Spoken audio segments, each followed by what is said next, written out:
Leo nipo Majumba Sita hapa, Majumba Sita Homboza. Yani kutoka Chanika kituo kinachofuata ni Majumba Sita.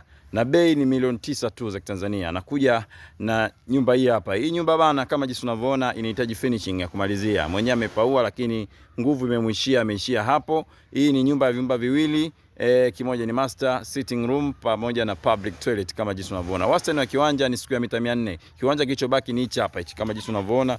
Unaweza ukajenga nyumba kubwa na hii hapo ukafanya kama ni banda la uani. Kwa hiyo kama jinsi unavyoona, bei ni milioni 9 za Kitanzania. Kama jinsi unavyoona bana, banda lenyewe ndo hila hapa hili. Bei ni milioni 9 na maongezi ubaoni. Lipo jirani sana na barabara kubwa. Barabara kubwa ya kuelekea Homboza. Yaani ukiwa hapo, ukishuka tu unatembea mwendo wa dakika 2 uko ndani.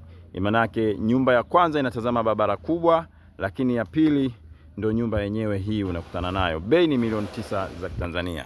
Hii hapa hii kama jinsi unavyoona, amejenga vizuri kabisa, finishing tundu bado. Kwa hiyo piga simu nikufikishe eneo la tukio uweze kufanya biashara. Hii hapa hii. Hii hapa hii. Hii hapa hii. Hii ndo sitting room. Ni sitting room ya kizazi mno. Lakini chumba cha kwanza ambacho ni hichi hapa hichi kama jinsi unavyoona. Hichi ni chumba cha kwanza ambacho ni single bedroom. Lakini kuna chumba master ambacho ni hichi hapa hichi. Hichi hapa ndio chumba master. Hichi hapa. Hii nyumba bana iko jirani sana na barabara kubwa. Yaani ukishuka tu kwenye daladala unaingia kwenye mjengo wako.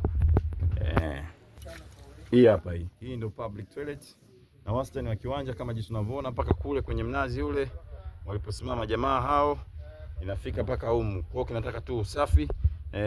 Kwa mwenye nafasi basi aweze kumalizia na aweze kuingia. Mwenye ana shida mno. Kwa hiyo wewe mteja serious, nipigie simu uweze kufika.